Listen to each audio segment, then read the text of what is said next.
Isang babae ang naglaho mula sa isang pamilyang militar na sa unang tingin ay perpekto. Si Maria Elena de Leon, 45 anyos, asawa ngang isang kapitan ng Philippine Navy, isang ginang na kinaiinggitan ng lahat, ay lumabas ng kanilang bahay isang gabi at hindi na kailanman bumalik. Binanggit ng kanyang asawa ang depresyon ng misis na nagpapahiwatig na maaring kusa itong umalis at isinara ng pulisya ang kaso ng walang gaanong pagdududa. Ngunit makalipas ang 4 na taon, isang sasakyang hinango mula sa dagat ang nagbago sa lahat ng bagay.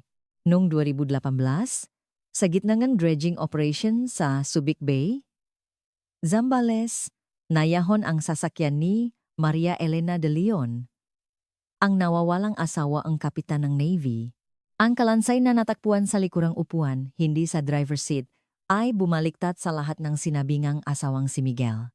Ang katotohanan ng kaso, na sinimulang imbestigahan ng veteranong investigador na si SPO4 Ricardo Vargas, ay higit pa sa kayang isipin ni Numan. Sa likod ng maskarangang isang eleganteng ginang ng militar ay isang lihim na buhay, ang nawawalang 5 milyong piso at isang sikretong bank account na hindi alam kahit ng kanyang asawa. Ang kastilyo nga kasinungalingan na bumabalot sa pakamate nga, isang babay ay unti-unti nang gumuho. Anong gawa talaga ang nangyari sa dulo? NG PNG Subic Bay nung gabi NG Nobyembre 15, 2014? Bago simulan ng kwento, kung pipindutin ninyo ang subscribe button, isang maningning na araw ang magiging regalo sa inyo ngayon. Magsimula na tayo sa kwento ng gabing iyon. Disyembre 10, 2018. Alas 2 ng hapon. Sa construction site para sa pagpapalawak ng Subic Bay Port, umaling-ungaw ang isang nakabibinging inggay. Habang bumabagsak ang mayalong ulan mula sa kulimlim na kalangitan, ang hangin ng taglamig ay tumatagos sa mga damit ng mga manggagawa.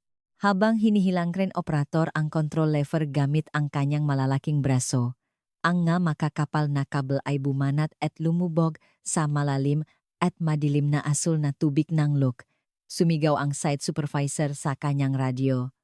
Hoy, dahan-dahan sa pag-angat, huwag kalat ka rin sa ilalim, masisira ang gamit, at nun nga nangyari. Isang nagmamadaling boses mula sa crane operator ang pumunit sa katahimikan. Supervisor, may sumabit.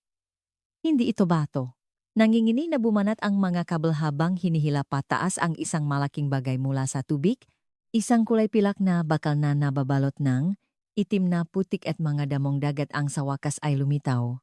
Ito ay isang kotse. Mula sa masira at yuping bahagi nito, bumuhos na parang talon ang naipong tubig dagat. Agad na tumahimik ang lugar na parabang binuhusan ng malamig na tubig. Nanginginig ang kamay ng supervisor habang tinatawagan ang 117. Hello? Dito sa Subic Bay Construction Site, may nayahon na kotse. Mukhang may tao sa loop. Makalipas ang 30 minuto, dumating sa lugar si SPO4 Ricardo Vargas NG Homicide Division NG Olongapo City Police. Pakasarapan lang nintong kanyang kotse. Agad niyang diniinan ng kamay ang kumikirot na kaliwang tuhod, kinuha ang kanyang luma at gasgas na police notebook, at naglakad ng paika-ika patungo sa sasakyan. Tuwing umulan o malamig ang panahon, palaging umaatake ang walang-awang sakit na ito. Sa gitna ngang pinahalong amoy ngang malansang putik at kalawang, isang mas batang pulis, si PO2 Benji Cruz, ang nakakita kay Vargas at tumakbo palapit. Sir Ricardo, dumating na po kayo. Itinuro ni Vargas ang sasakyan gamit ang kanyang nguso. Na-check niyo na ba ang plaka? Pinunasan ni Benji ang plaka gamit ang isang panyo upang alisin ang makapal na putik. Plate number TGO 4567, sir. Bripikado na po. Kakaiba ang naging ekspresyon sa mukha ni Benji. Sandali siyang nakatubili bago nagsalita. Sasakyan po ito na inireport na nawawala noong Nobyembre 2014. Ang may-ari ay si Maria Elena de Leon, 45 anyos noon. Asawa ni Navy Captain Miguel de Leon. Kumunot ang kilay ni SPO4 Vargas. 4 na taon na ang nakalipas. Ito yung kasong hinaluho? Nila ang buwong. Subikbay, ngunit kahit isang hiblang ng buhok ay hindi nila natakpuan. Naalala niya ang mga usap-usapan nun kung simpleng paglalayas lang ba ito o isang aksidente. Lumapit si Vargas sa sasakyan at sinubukang silipin ang loop sa basak na bintana, ngunit hindi niya makita ang loop dahil sa putik. Sabihan mo ang soko na buksan ang pinto. Sa utos ni Vargas, agad na kumilusang magataga scene of the crime operatives gamit siyang kanilang espesyal na kagamitan. Sa isang umugong na tunog ng kalawang, pilit na binuksan ang pinto ang driver's seat. Isang masangsang na amoy ngang nabubulok, na tubig ang sumingaw.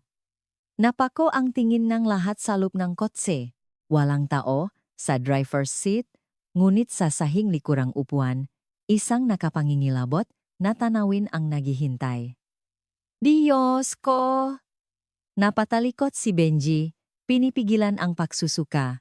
Sa ibabawang floor mat, nakabaluktot na parang sanggol, ay isang kalansay na nakasuot pang synthetic fiber jacket. Ito ang malagim na katotohanan na nanatiling nakalubok sa malamig na tubig dagat sa loob ng 4 na mahabang taon. Maingat na yumuko si Vargas na nakasuot ng guwantes. Ang kanyang matalas na mga mata ay sinuri ang nga damit na nakabalot sa mga buto hanggang sa napahinto ito sa bandang bukong-bukong at pulsuhan ng kalansay. Tingnan niyo to.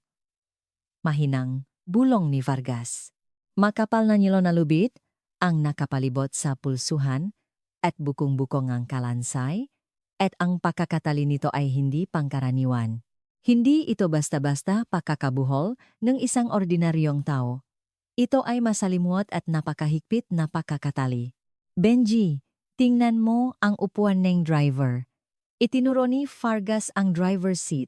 Sumilip si Benji at nagulat sa kanyang nakita.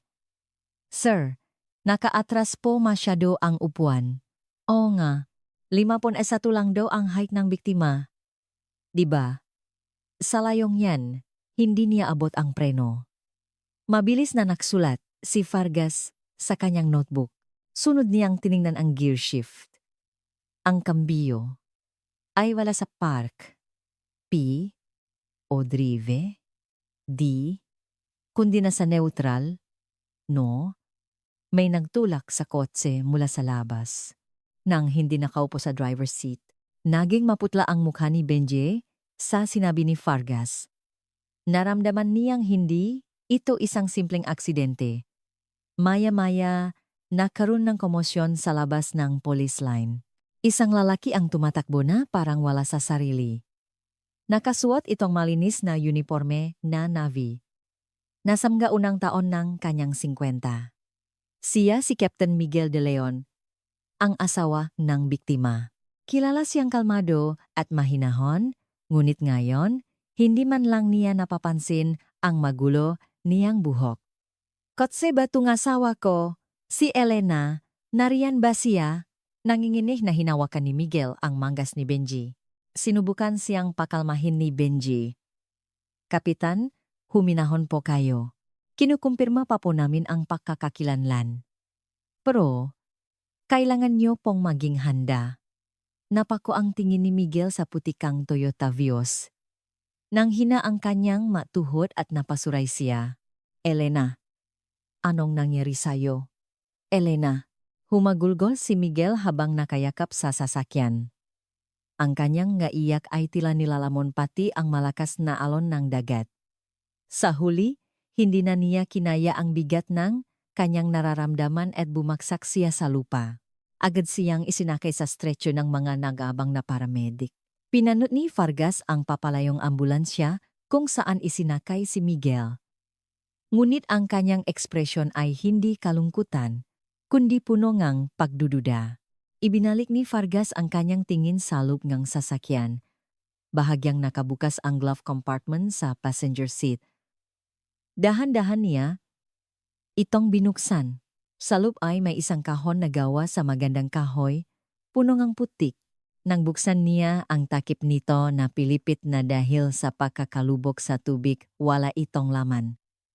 Sa ilalim ng kahon, may malabong sticker na nakasulat, manufactured on November 12, 2014. 3 araw bago siya mawala.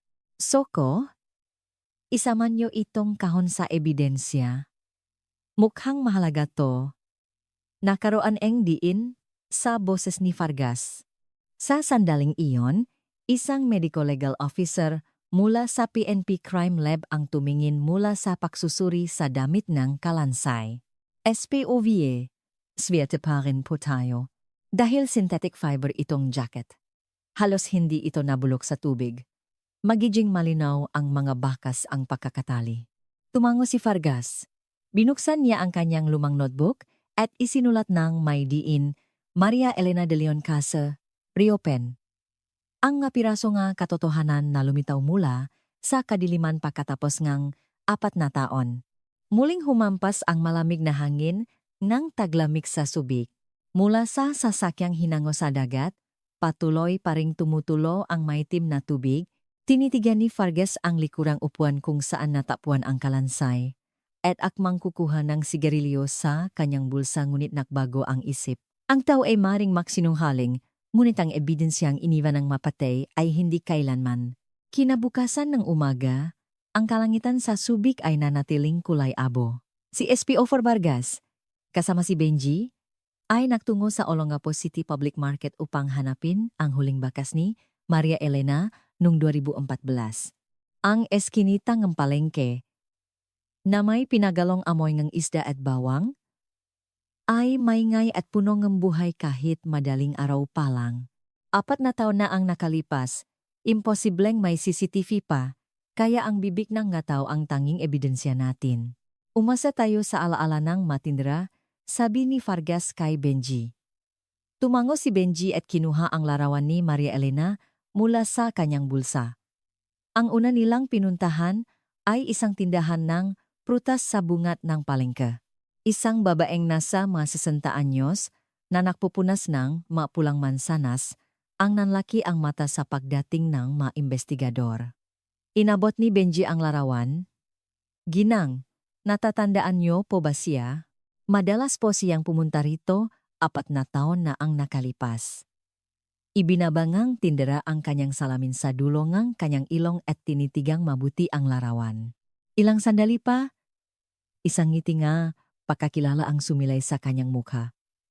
Ay oo, naalala ko siya, yung asawa ng opisyal na fee, ang bait-bait niyan. Matagal ko na siyang hindi nakikita. Anong nangyari sa kanya? Hindi pinalampas ni Vargas ang reaksyon ng tindera at sumingit. Ano po ang masasabi nyo sa kanya?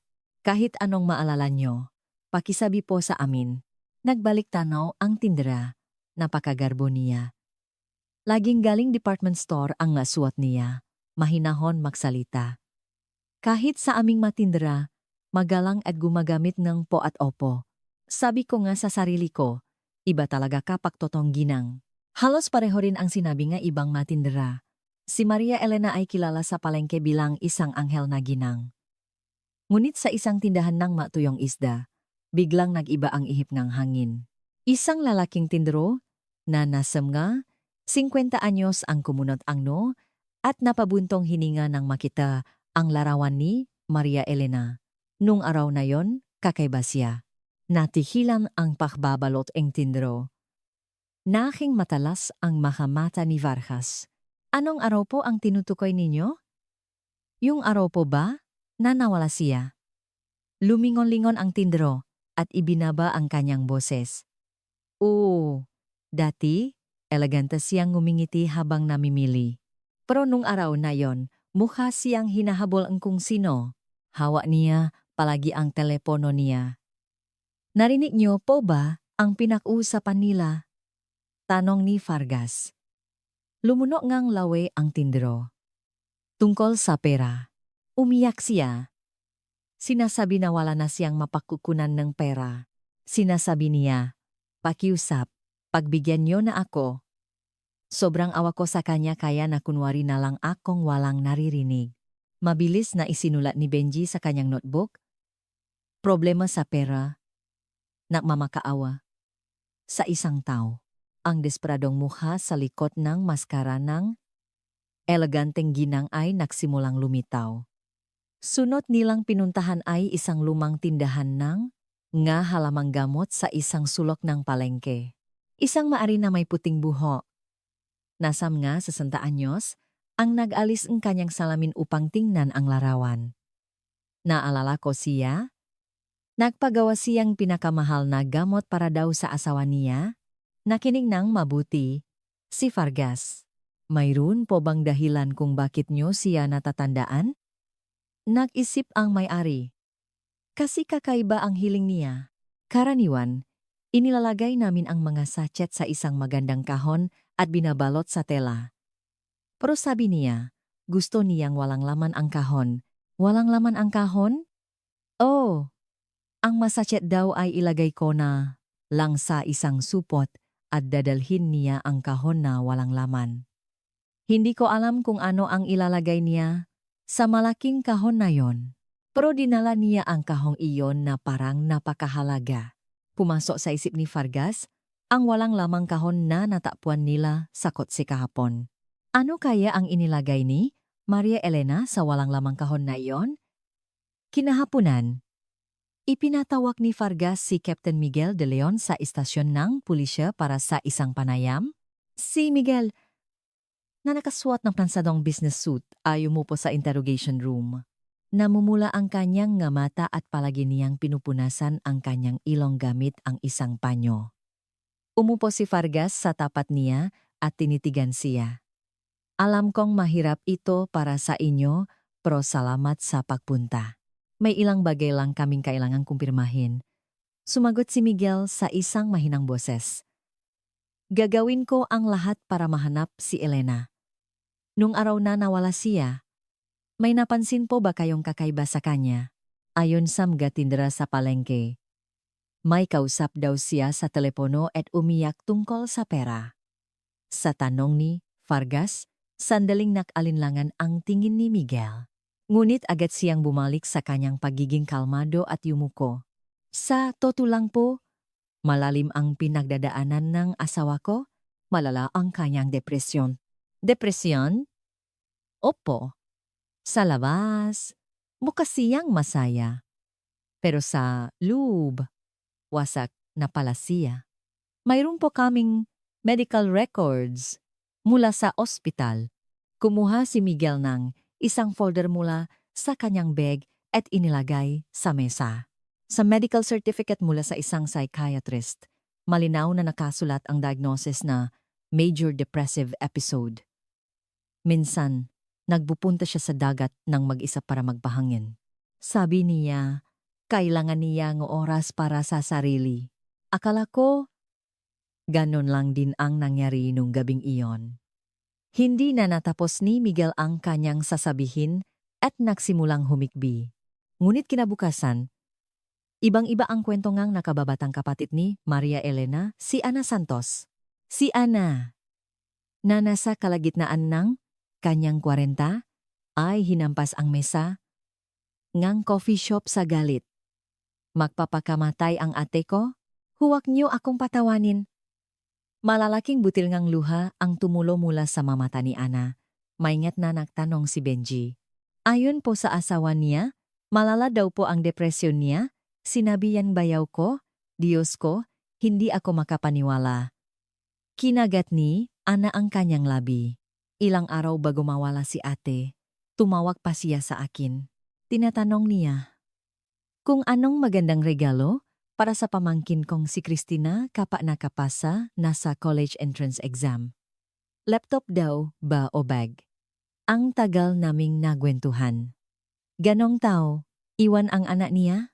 Hinding-hindi. Sigurado po kayo? Kahit ipusta ko pa ang buhay ko, gagawin ni ate ang lahat para kay Christina. Kahit maklakat sa impyerno, kahit nasa lahat ng paghihirap, niya sa pagbabaya ng utang ng bayaw ko biglang natigilan si Ana. Sinamantala ni Vargas ang pagkakataon. Utang ng bayaw niyo? May utang po ba si Captain De Leon? Umiwas ng tingin si Ana at nag-atubili. Wala po. Ibig ko lang sabihin, mahirap ang buhay.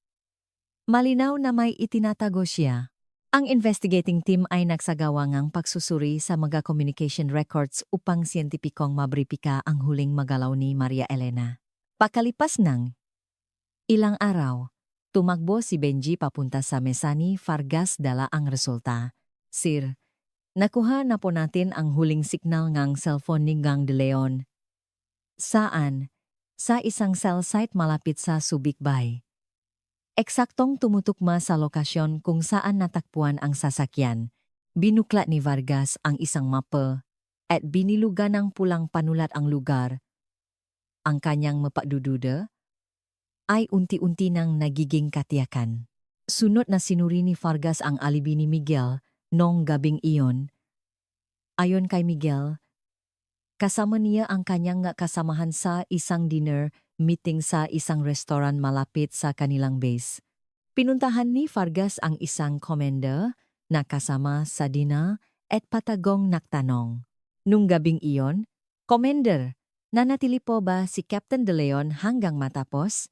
Sandaling nag-isip ang commander bago maingat na sumagot. Hindi po. Umalis siya sandali sa kalagitnaan. May urgent daw siyang asikasuhin. Gaano po katagal siyang nawala? Siguro mga 1 o 2 oras. Pagbalik niya, parang nawala na ang tama nga ala niya. Isinulat ni Vargas ang oras sa kanyang notebook at nakalkula. Sa kanyang isip, ang 2 oras na pakawala ni Miguel ay perpektong tumutukma sa oras kung kailan huling na-detect ang signal ng cellphone ni Maria Elena sa Subic Bay. Ilang araw ang lumipas, nang akmang tatawagin muli ni Vargas si Miguel para sa pangalawang interogasyon, biglang pumasok si Benji sa opisina. Sir Cardo, may problema po.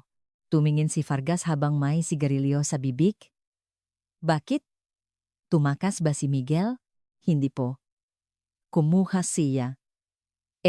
Abogado. At hindi lang basta abogado, isang malaking law firm mula sa Maynila. Inilapak ni Vargas ang sigarilyo sa kanyang mesa. Isang simpleng reference person sa isang missing person case na biglang kukuha ng isang high-profile na abogado matapos matagpuan ang bangkay. Para na rin niyang sinabi sa lahat, ako ang may kasalanan. Isang mapait na ngiti ang gumuhit sa labi ni Vargas. Amoy malansa. Sobrang lansa.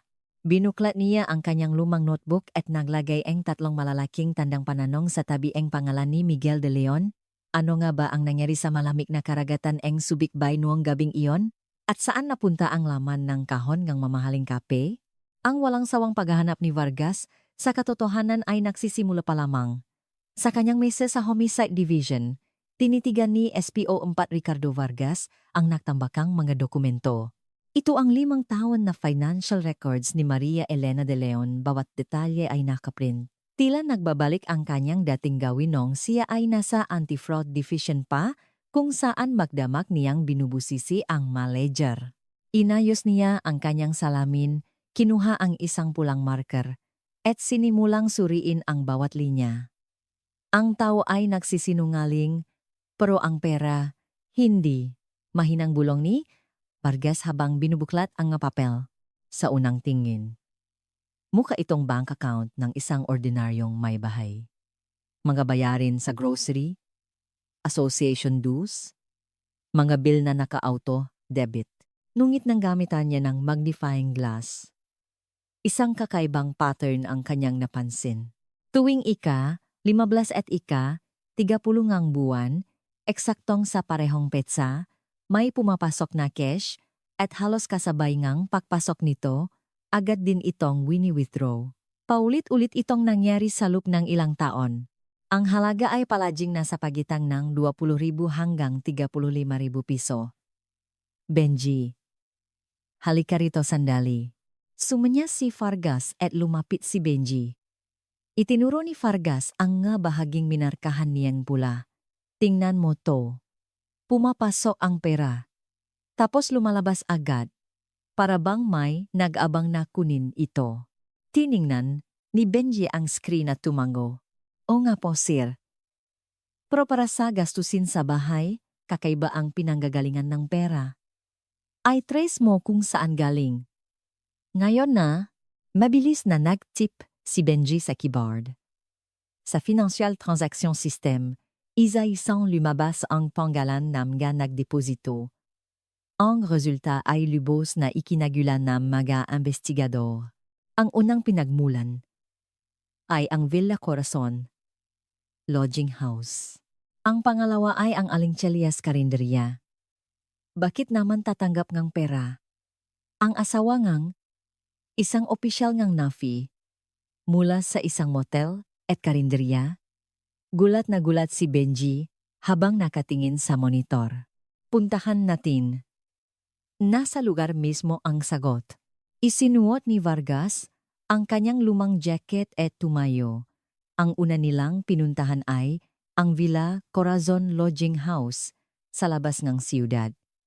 Isang luma at sira-sirang gusali na mahigit 20 taon na. Ang neon sign nito ay basag na. Isang babaeng may-ari na nasa mga 50 anyos na natutulog sa counter ang kinusot ang kanyang nga mata nang makita ang larawan ni Maria Elena. Ay, si Aling Elena, dito siya naglilinis dati. Nanlaki ang mamata ni Vargas. Naglinis? Ang asawang ang isang nafi captain, naglinis dito? Mga 2 taon din siguro. Dumarating siya gabi na tapos naglilinis ng mga kwarto hanggang madaling araw? Ayaw daw niyang makitangang iba kaya sa gabi lang siya nagtatrabaho. Anong klaseng tao po siya? Tahimik at napakasipak. Kahit linisin niya, ang suka nga ngalasing. Hindi mo makikitaan ngang pandidiri. Kawawa naman siya. Umiling-iling ang may-ari. Sa Alinchelias Karinderya malapit sa daungan, halos pareho rin ang narinig nila. Isang may-ari na nasa mga 60 anyos na nakasuot ng rubber gloves ang napabuntong hininga nang makita ang larawan ni Maria Elena. Si Elena, tagahugas namin yan dito. Kapag weekends o maraming customer, hanggang alas 12 nga, gabi siyang nahuhugas ng pinggan. Hindi makapaniwalang nagtanong si Benji. Hindi po ba siya nahirapan? Isang ginang nasanay sa karangyaan. Nung una, namaga ang makamay niya at hindi makatayo ng tuwid. Pero hindi siya sumuko. Kahit sabihan ko siyang magpahinga, tuloy pa rin siya. Bakit po siya nakaganon? Pinunasan ng may-ari ang mesa. Kailangan daw niya ng pera, sabi niya. Konting tis lang daw hanggang mapromote ang asawa niya. Kaya nagpakahirap siyang magipon. Siya mismo, tinitipid ang sarili. Kanin at asin lang ang kinakain. Natulala si Vargas sa dobleng buhay ni Maria Elena. Sa umaga, isang eleganteng asawang opisyal at sa gabi, isang manggagawa sa motel at karinderya. Ano ang nagtulak sa kanya sa ganitong desperasyon? Pagbalik sa opisina, mas lalo pang sinuri ni Vargas ang daloy ngang pera. Ang perang pinahirapan ni Maria Elena ay idinaan sa ilang dami accounts bago ito mapunta sa iisang destinasyon. Ang Kim Songjin Consulting. Sino tong Kim Songjin? In-type ni Vargas ang pangalan sa search bar. Mukha itong isang ordinaryong consulting firm. Ngunit sa intelligence network ng pulisya, isa itong kilalang broker para sa mga military contract at promotion. Pinigan niya ang dugo ng asawa niya para lang sa promotion. Hinampas ni Vargas ang mesa. Namula rin sa galit ang mukha ni Benji. Napakasama niyang tao. Parang ginawa niyang alipin ang sarili niyang asawa. Sinuri ng team ang call log at text messages ni Miguel. Puno ang screen ng mga mensahe niya kay Maria Elena na punong paninisi. Bakit ganito lang kalit ang naibigay mo ngayong buwan? Magdagdag ka pang 35. Nolla. Malapit ng promotion review. Ipapahiya mo ba ako? Mahanap kang paraan ngayon din. Hindi ito mamensahe ngang isang asawa, kundi ngang isang abusadong loan shark. Ngunit sa gitna ngang investigasyon, isa pang pangalan ang lumitaw. May isang tao na paulit-ulit na nagdepositoeng para sa account ni Maria Elena at kinukuha ito pabalik na may mataas na interes. Siya si Ramon Buaya Reyes, isang kilalang loan shark sa lugar. Agad na inaresto ni Vargas si Buaya. Sa interrogation room, si Buaya, na may mga tattoo sa braso, ay umupo ng mayabang habang mumunguya ng bubulgum. Inihagis ni Vargas ang larawan ni Maria Elena sa mesa. Kilala mo si Maria Elena, di ba? Anong relasyon niyo? Walang ganang sumagot si Buaya. Nagpautang, naningil. Krimen ba yon? Nakipakita ka ba sa kanya nung araw na nawala siya? Dapat sana makikita kami, pero in-Indian niya ako. Hindi sinasagot ang tawag ko, nagtago. Nakibit balikat si Buaya na parang biktima. Ano ang masasabi mo sa kanya? Tinakot mo ba siya? Sir naman, anong tingin niyo sa akin? Mas takot siya sa asawa niya kaysa sa akin. Kapag tinatawagan ko para maningil, nanginginig siya sa takot. Sabi niya, pag nalaman daw nga asawa niya, malilintikan siya. Naging matalim ang tingin ni Vargas, takot sa asawa. Oh, sobrang takot. Sabi niya, papatayin daw siyang asawa niya kapag hindi siya nakahanap ng pera.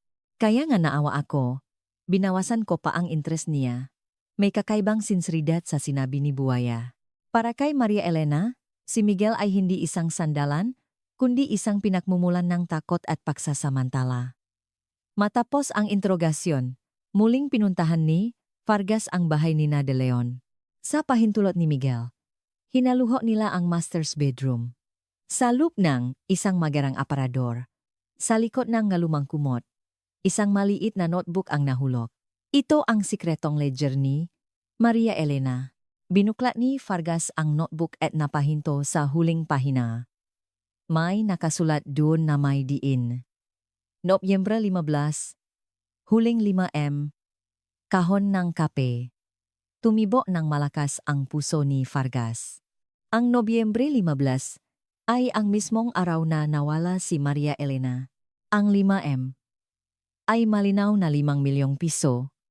At ang kahon ng kape ay tumutukoy sa walang lamang kahon na natakpuan sa kotse. Benji, tingnan mo to. Nanginginig na tinawag ni Vargas si Benji. Nanlaki ang mata ni Benji nang makita ang sulat. Sir, ibig sabihin ba nito? May dala siyang 5 milyong piso nung araw na yon. Tama. Nilagay niya ang pera sa walang lamang kahon para ibigay sa isang tao.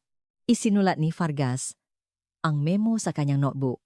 Ngunit ang kahon na natakpuan sa kotse ay walang laman.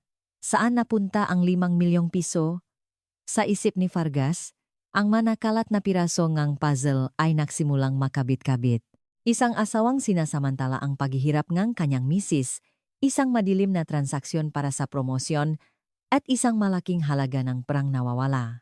Lahat nega direksyon ay tumuturo sa isang tao, si Miguel de Leon. Enero, nang malawakang ibalita ang kaso ni Maria Elena de Leon, nagulantang ang tahimik na lungsod ng Olongapo, ang kalansay na umahon mula sa ilalim ng dagat pagkatapos ng 4 na taon at ang mga misteryosong pangyayari sa pagkakatuklas nito ay naging mainit na usap-usapan. Sa harap ng Olongapo City Police Station, laging nakaparada ang mga news van at nag-abang ang mga reporter. Isang hapon, isang kulay kayumangging sobrang nawalang pangalan nang nagpadala ang dumating sa Homicide Division. Inalog ni Benji Ang sobre at lumapit kay Vargas. Sir, tingnan niyo po ito. Walang pangalan, malabo ang salyungeng post office. Kakaiba. Kinuha ni Vargas ang sobra habang may sigarilyo sa bibig at marahas itong binuksan. Mula sa loob. Isang piraso nga, 4 na papel at ilang litrato ang nahulog. Naging matalim ang tingin ni Vargas. Sa mga litrato, si Maria Elena ay kasama ngang isang lalaking nasa nga 30 anyos, seryosong nausap sa loob ng kotse. Ang kanilang distansya ay parang sa makasintahan, at may isang litrato kung saan nakapatong ang kamay ng lalaki sa balikat ni Maria Elena. Sa ampat na papel, may nakatype na mga salita, may kalaguyo si Maria Elena de Leon, imbestigahan ang relasyon nila, tiningnan ni Benji ang likod ng mga litrato, at kumunot ang no. Sir, tingnan nyo, ang petsa ng kuha ay Oktubre 2014. Isang buwan bago siya mawala. Isang love triangle? Nakipagsapwatan sa kalaguyo para tumakas pero nakamali, nakbulungan ang ibang mapulis. Ngunit si Vargas ay nanatiling kalmado. Ang komposisyon at ilaw, mga litrato ay masyadong perpekto. Para itong mga litratong sinadiyang kunan para makmukhang ebidensya ang isang relasyon. Ewan ko. Masyadong kahina-hinala. Para bang inihain na sa atin ang lahat para maniwala tayo. Ngunit taliwas sa pag-ingat ng pulisya, mabilis na kumalat ang sismis. Ang mapahayagan ay nagsimulang maglabas ng mapanirang balita. Nakakagulat. Eng doble buhay na asawa. Eng opisyal. May itinatagong kalaguyo. Eng malagim na. Wakas eng isang babaeng naligaw eng landas. Isang love triangle. Pinagsisiksikan ng ma-reporter si Vargas. Sir, natukoy na po ba ninyo kung sino ang lalaki sa litrato? Alam po ba ito ni Captain De Leon? Nanatiling tikom ang bibig ni Vargas at itinulak ang mga reporter palayo. Ang opinyon ng publiko ay agad na bumaling laban sa biktima, si Maria Elena. Tinunton ng pulisya ang lalaki sa litrato at pagkalipas ng ilang araw, natukoy nila ang kanyang pagkakakilanlan. Siya si Ricky Gomez, 26 anyos. Agad na sinalakay ni na Vargas at Benji ang construction site kung saan nagtatrabaho si Ricky. Si Ricky, na punong alikabok, ay napopo sa takot nang dumating ang mga pulis. Habang pinoposasan, sumigaw siya. Teka, bakit niyo ako hinuhuli? Anong ginawa ko? Sa interrogation room ng Olongapo City Police, sa ilalim ng malamig na ilaw, hinampas ni Ricky ang mesa. Kalaguyo? Nababaliw na ba kayo? Hindi totoo yan. Inihagis ni Vargas ang malitrato sa harap ni Ricky. Ano to? Isang lalaki at babay sa loob ng kotse, makadikit. Anong ginagawa nyo? Tiningnan ni Ricky ang malitrato at napatawa. Ano ba yan? Trabaho lang yan. Kolektor ako sa isang lending. Naniningil akong utang. Nakatinginan sina Vargas at Benji. So, naniningil ka kay Nong. De Leon? Hindi. Kabaliktaran, inutusan akong bantayan siya. Sino? Lumunok ng laway si Ricky. Ang asawa niya, yung opisyal ngang NAFI, si Miguel De Leon. Natahimik ang buong kwarto. Kinuha ni Ricky ang kanyang lumang cellphone. Kung ayaw niyong maniwala, pakinggan niyo. To. Ni-record ko para sigurado. Nang i-play ang recording, umalingo nga ang kalmado at malamig na boses ni Miguel. Ricky, bantayan mo ang bawat galaw ng asawa ko. Alamin mo kung sino ang kinikita niya, saan siya kumukuhang pera. Kailangan kong malaman, kunan mo rin ng litrato. Opo, pero paano po ang bayad? Bibigyan kita ng 20,000 piso kada buwan, pero siguraduhin mong hindi niya mahahalata. At kunan mo siyang mga litrato na para siyang may ibang lalaki, baka kailanganin ko yan sa huli. Napahawak sa bibig si Benji sa gulat. Diyos ko, inutusan ngang asawa ang isang tao para gumawang peking ebidensya ngang pagtataksil ngang sarili niyang misis? Tumango si Ricky.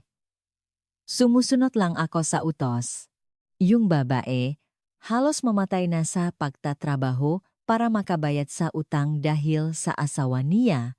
Kalaguyo? Naawa nga ako sa kanya. Gusto ko pa sanang ilibre ng pakain. Napakuyom ng kamao si Vargas. Ang anonymous na sulat, ang pagmamanipula sa media. Lahat ay parte ng plano ni Miguel upang ilihis ang sisi sa kanya. Siniraan niya ang kanyang yumaong asawa. Tang inang demonyo. Bulong ni Vargas. Nang suriin ang salyo ng sulat, nakumpirma na ito ay peka. Ang bitak ni Miguel ay nabisto na. Sa sandaling iyon, tumunok ang cellphone ni Vargas. Ito ay mula sa PNP Crime Laboratory. SPO 4 Vargas, lumabas na ang resulta ng masusing pagsusuri sa bangkay. Mayroon kaming natuklasang napakahalaga. Ano yon? Sabihin mo na agad. Sa loob ng jacket na suot ng biktima, sa bahagi kung saan mahigpit ang pakakataling lubid, may nakita kaming mabakasng dugo. Dugo? Opo. Hindi ito mula sa buto, kundi dugo na sumipsip sa tela. Ito ay isang vital reaction. Nakinig si Benji na hindi maintindihan ang ibig sabihin. Ibinaba sandali ni Vargas ang telepono at ipinaliwana. Vital reaction daw. Ibig sabihin, may sugat siya habang tumitibok pa ang puso niya at dumadaloy ang dugo. Bumalik ang boses ng taga-crime lab sa telepono. Kapag tinalian ang isang patay na, hindi makakaroon ng pamamaga o pagdurugo. Ibig sabihin, ang biktima ay buhay nang siya ay puwersahang tinalian. At base sa ebidensya, sobrang sakit ng dinanas niya. Napapikit si Vargas. Lahat ay naging malinaw. Si Maria Elena ay hindi nagpakamatay. Siya ay binantayan, tinakot, at sa huli, tinalian ng sarili niyang asawa at itinapon sa malamig na dagat. Hindi ito aksidente o pagpapanggap na pagpapakamatay. Ito ay isang malinaw at brutal na pagbatay. Ibinaba ni Vargas ang telepono at tumayo. Benji, mag-file kang arrest warrant. Ang kaso, murder at obstruction of justice. Wala nang dapat pag-usapan pa. Opo, sir.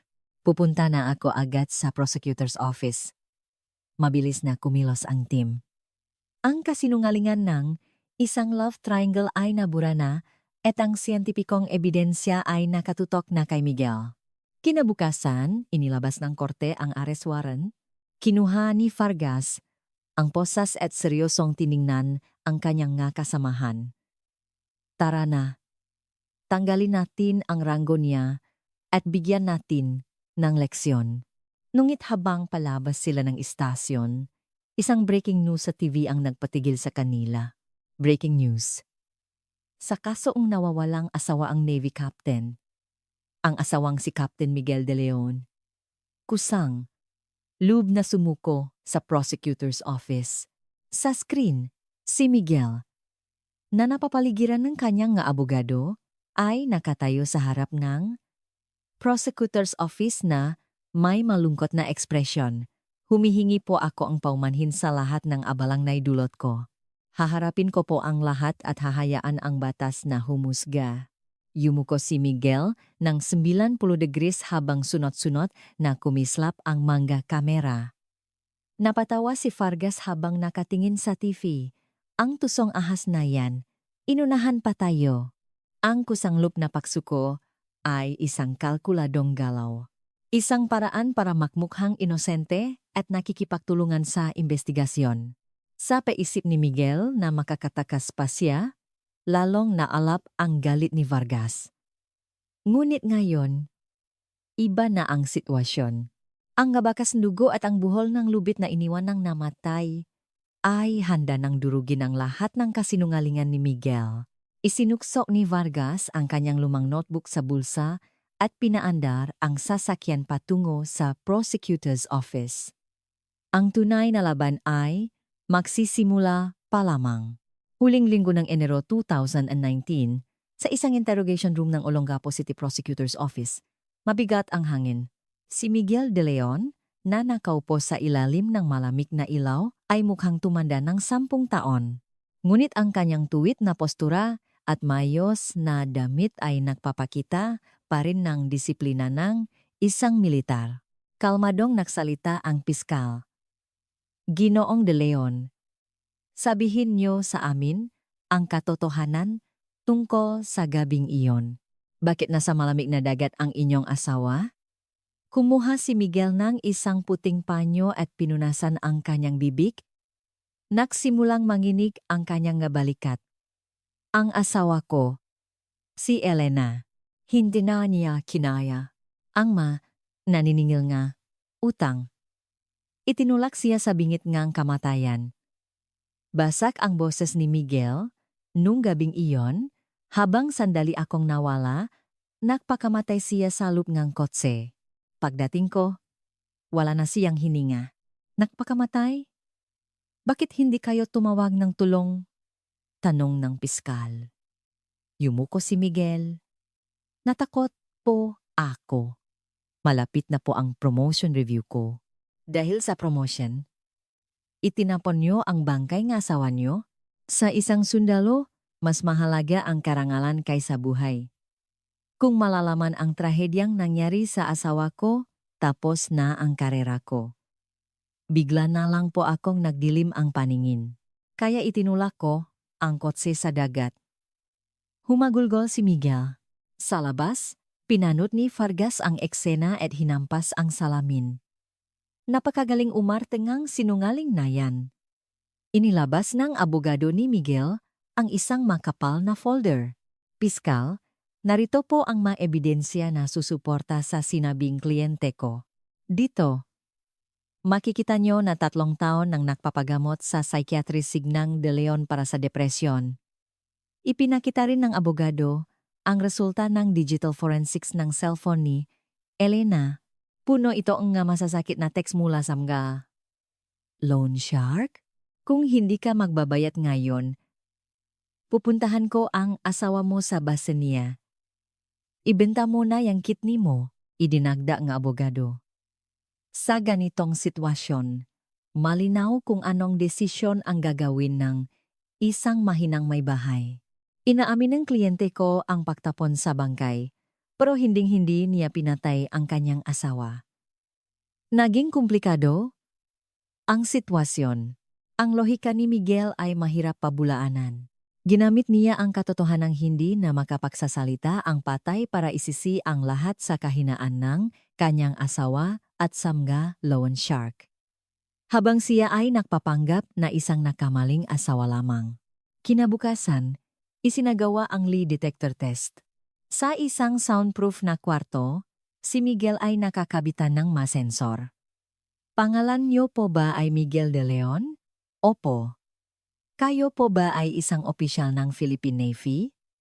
Opo. At ang pinakamahalagang tanong, kayo po ba ang pumatay sa inyong asawang si Maria Elena de Leon noong Nobyembre 15, 2014? Pinanot ni na Vargas at Benjie ang graph sa monitor. Walang pagbabago sa ekspresyon ni Miguel. Hindi po. Ang graph ay nanatiling kalmado. Walang pagbabago sa kanyang heart rate, blood pressure, o pagpapawis. Inulit-ulit ng examiner ang tanong, ngunit pareho ang resulta. Sir, inconclusive. Sabi na examiner K. Vargas, hindi matukoy kung nagsasabi siyang totoo o nagsisinungaling. Masyadong magaling makontrol ang emosyon ang subject o baka kinukumbinsi niya ang sarili niyang totoo ang kasinungalingan niya. Napakagatlabi si Vargas. Dahil sa training niya bilang sundalo, hindi siya maalinlang kahit na nga makina. Nagsimulang pumanik ang sitwasyon kay Miguel. Ang media ay naglabas, nagama, kwentong nakikisimpatiya sa kanya. Ang sakripisyo ngang opisyal. Piniling itago ang tragedya ngang asawa para sa karangalan. Maging sa loob ng police station, may mga nakaalinlangan na. Sir, sa totoo lang po, kulang tayo sa direktang ebidensya ng pagpatay, sabi ni Benji. Tinitigan siya ni Vargas. Anong sinasabi mo? Baka po tama ang abogado niya. Isampan na lang natin ang kasong pagtago ngang bangkay. Inilapak ni Vargas ang kanyang pakain. Hindi niyo ba nakita ang bangkay? Ang maalubit na nakatali sa kanya? Pwede naman pong tinalian siya pagkatapos magpakamatay. Walang taong magpapakamatay na itatali ang sariling kamay at paa sa likod. Gamitin niyo ang utak niyo. Sigaw ni Vargas. Ngunit umiwas lang ng tingin ang kanyang nga kasamahan. Gusto na nilang matapos ang masalimot na kasong ito. Mapait na tumayo si Vargas. Bahala kayo. May sarili akong paraan. Kinahapunan. Naklip si Vargas at sumakayng bus papuntang Cavite. Dala niya ang litrato ng buhol sa panangkalanse. Dumiretso siya sa isang luma at maingay na training gym sa Sangley Point. Sa gitna ngam nga nagsasanay, isang lalaking nasa 40 anyos, matipuno at may matalas na tingin, ang nagtuturo. Siya si Master Chief Petty Officer Dante Scorpion Ramos, isang dating instructor ng Philippine Navy SEALs, NAVSOCOM, at matagal ng kaibigan ni Vargas. Nagkayayaan sila sa isang kalapit na kainan. Inilabas ni Vargas ang litrato. Dante, pakiusap. Tingnan mo to. Kinuha ni Dante ang litrato. Tiningnan niya ito ng mabuti at ang kanyang ekspresyon ay unti-unting naging seryoso. Spo 4. Saan niyo nakuha to? Ebidensya sa isang kaso. Alam mo ba kung anong klaseng buhol to? Lumingon-lingon si Dante at bumulong. Hindi ito ordinaryong buhol. Hindi ito ginagamit sa pagtatalingang gamit. Kung ganun, para saan? Para sa pagtali ng tao. Isang special combat note. Naramdaman ni Vargas ang pabigat ng kanyang dibdib. Para sa paghuli? Opo. Ginagamit to para itali ang mga bihag. Ang masama rito, habang gumagalaw ang biktima, lalo itong humihigpit. Kaya ba itong gayahin ng ordinaryong tao? Imposible. Kailangan ng special training para matutunan to. At tingnan nyo, sir. Itinuro ni Dante ang direksyon dulong buhol. Nakaturo ito patras. Ibig sabihin, may ibang taong naktali nito mula sa likod. Imposibleng matali mo yan sa sarili mo. Napakuyom enehekamao si Vargas. Isang litrato lang ang dumurok sa buong kasinungalingan ni Miguel. Ibig sabihin, isang profesional ang sinadiyang magtali sa isang buhay na tao. Tama po. At base sa galing ng pakakabuhol, sigurado akong isang veteranong Special Forces member ang gumawa nito. Binuksan ni Vargas ang kanyang rekorde. Dante, pwede mo bang testimonya yan sa korte? Oo naman, sir. Kung sino man ang gumawa nito, napakasama niyang tao. Ginamit niya ang kaalaman niya sa kasamaan. Sa pag-uwi ni Vargas, habang nakatingin sa bintana ng bus, nakita niya ang refleksyon ng mukha ni Miguel, si Miguel de Leon, isang elite officer pero dati ring nagsilbi bilang team leader sa NAVSOCOM. Ginamit niya ang sarili niyang kaalaman para patayin ang kanyang asawa at subukang takasan ang batas. Tapos na ang pag-arte mo, Miguel, bulong ni Vargas sa sarili. Ang lubid ng katotohanan ay unti-unti nang humihigpit sa lik ni Miguel. Pebrero 2019. Sa isang interrogation room ng Olongapo City, Prosecutor's Office, nakakabinging katahimikan ang namayani. Si Miguel de Leon ay lalong pumayat, ngunit sa tapat niya, hindi na lang si SPO 4 Vargas ang nakaupo. Kasama niya ang isang medico-legal expert mula sa PNP Crime Lab at si MCPO Dante Scorpion Ramos.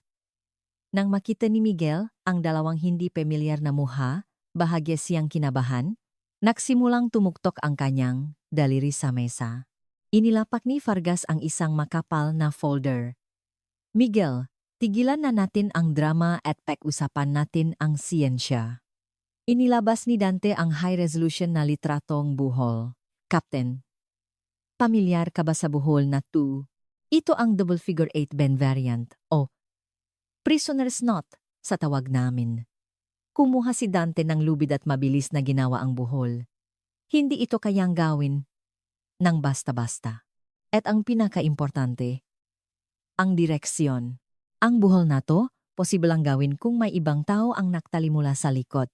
Sige nga, ipaliwanag mo sa amin kung paano matatalingang isang taong magpapakamatay ang sarili niya ng ganito kahirap at mula sa likod. Namutla si Miguel. Sunod na nagsalita ang medico-legal expert. Ipinakita niya ang magnified na litratong tela ng jacket. ang medisina ay hindi nagsisinungaling. Itong nga pulang mansa, mabakas itong dugo. Isang vital reaction. Ibig sabihin, buhay ang biktima nang siya ay tinalian. Ang inyong asawa ay tinalian habang buhay at labis na nagdurusa. Nagsimulang manginig ng husto ang makamay ni Miguel. Sinubukan siyang pakalmahin ng kanyang abogado, ngunit hindi ito umubra. Hinila ni Miguel ang kanyang kurbata na parabang sinasakal siya. Hindi patapos si Vargas. Inilabas niya ang isang bank statement at isang resibo. Ngayon, pag-usapan natin ang pera, 5 milyong piso. Ipinakita niya ang reko ng pay-withdraw ni Maria Elena ng 5 milyong piso noong araw na nawala ito. Pero ang kahon na nahanap sa kotse, walang laman. Isipin natin, isang taong magpapakamatay, magwi-withdraw ng 5 milyon, ilalagay sa kahon, tapos itatapon ang pera bago mamatay, hindi ka panipaniwala. Ang nawawalang pera ay kinuhangang pumatay. Ito ay hindi lang pagtago ng bangkay, kundi robbery with homicide. Idinagdag pa ni Benji ang malitrato ng loob ng kotse.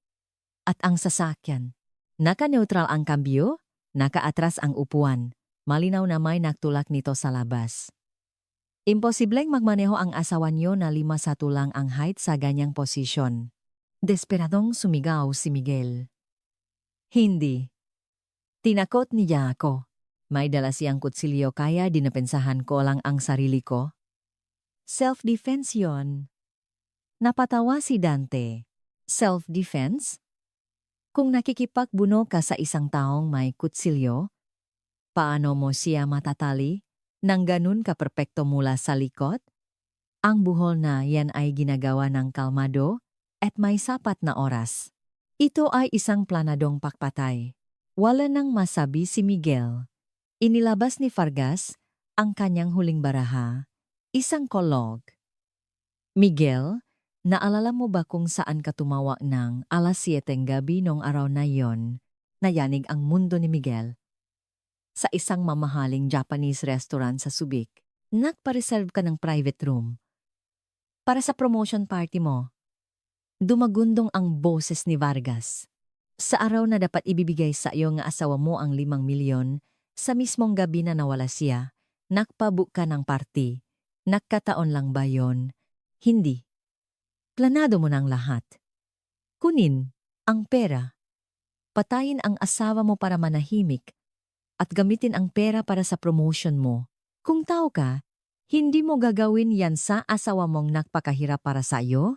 Walang katapusang katahimikan ang bumalot sa kwarto. Ang kastilyo ang kasinungalingan ni Miguel ay gumuho na. Niyakap niya ang kanyang mukha at nagsimulang humagulgol.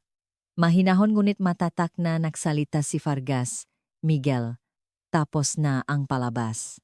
Ngayon lang ang pagkakataon mong sabihin ang totoo. Ano ang ginawa mo sa asawa mo sa pier nung gabing iyon? Dahan-dahang itinaas ni Miguel ang kanyang ulo. Puno ng luha ang kanyang mamata at sa loob nito ay ang paamin sa pagkatalo, Ako po ang gumawa. Ang basak na boses na iyon ang bumasak sa katahimikan. Ang maruming katotohanan na nakalibing sa ilalim ng dagat sa loob ng 4 na taon ay sa wakas ay lumabas na.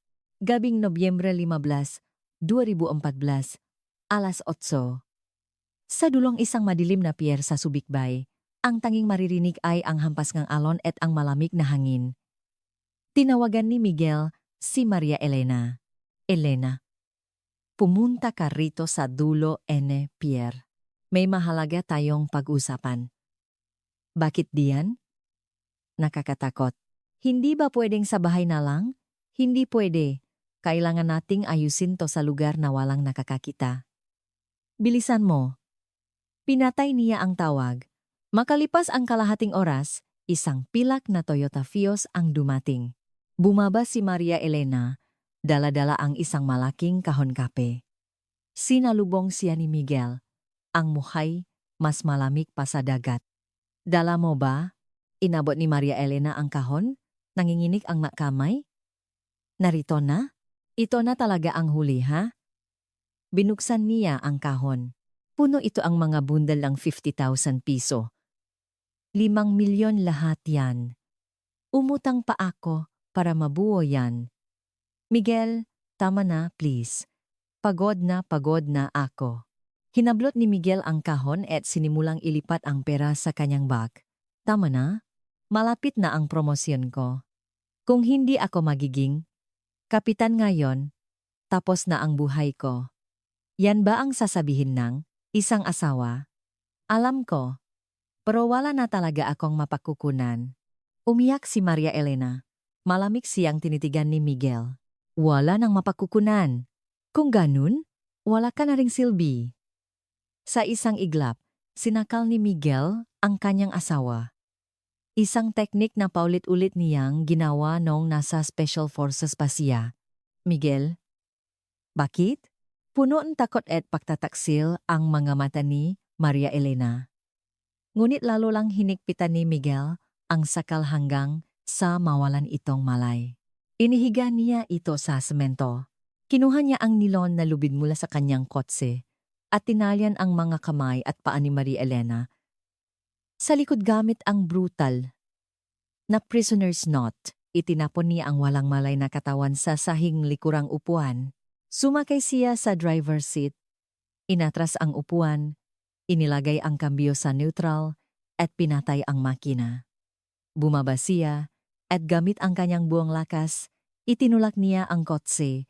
Unti-unting umandar ang fiyos, bumilis, at tuluyang nahulog sa madilim na tubig. Plak!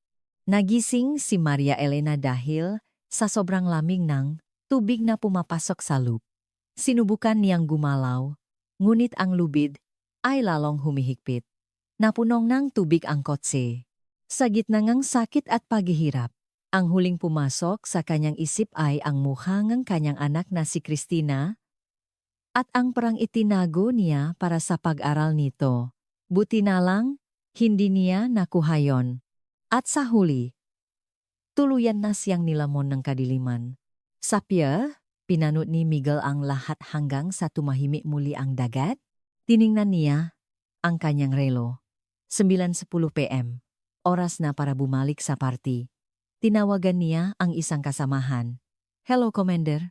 Medyo masama ang pakiramdam ng Mrs. ko kaya dumaan muna ako sa bahay. Pabalik na ako. Ituloy niyo ang inuman.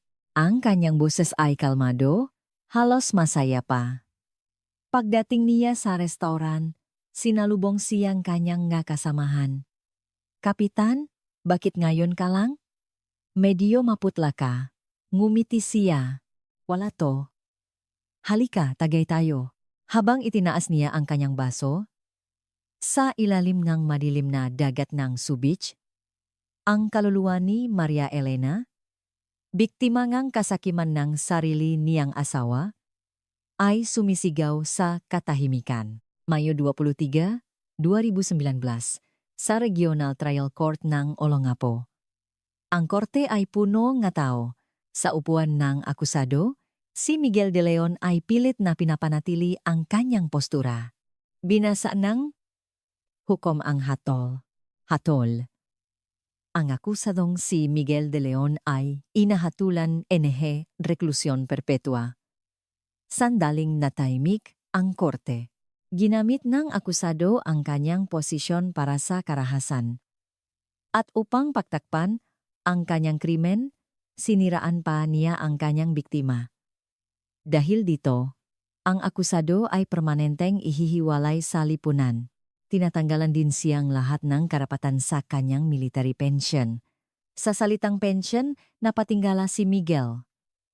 Ang perang pinahirapan niyang makuha ay naglaho na. Sa unahan, humagulgol ang kapatid ni Maria Elena. Ate, narinig mo ba? Makakapagpahinga ka na. Habang inilalabas si Miguel, pinagsisiksikan siya ng nga reporter. May sasabihin ka ba sa pamilya ng biktima? Sumigaw si Miguel. Inosente ako. Frame up to. Mahal ko ang asawa ko. Mag-apela ako, ngunit wala nang nakinig sa kanya.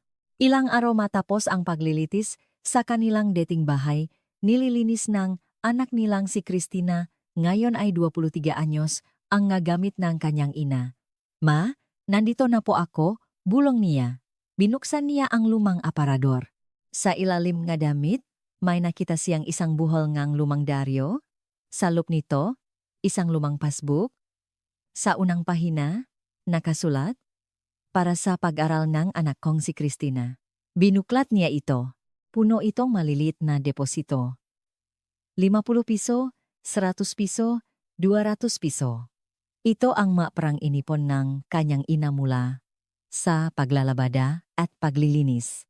Ang huling deposito ay noong Nobyembre 10, 2014, 300 piso.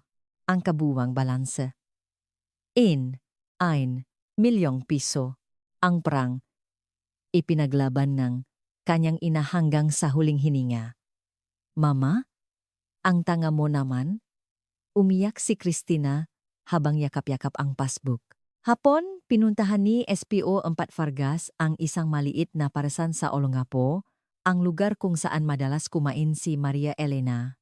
Yung pwestong yan, diyan laging umupo si Elena. Sabi ng may-ari, pagod na pagod yan galing trabaho, pero nakangiti pa rin. Sabi niya, inisip niya lang daw ang anak niya. Nawawala na ang pagod niya.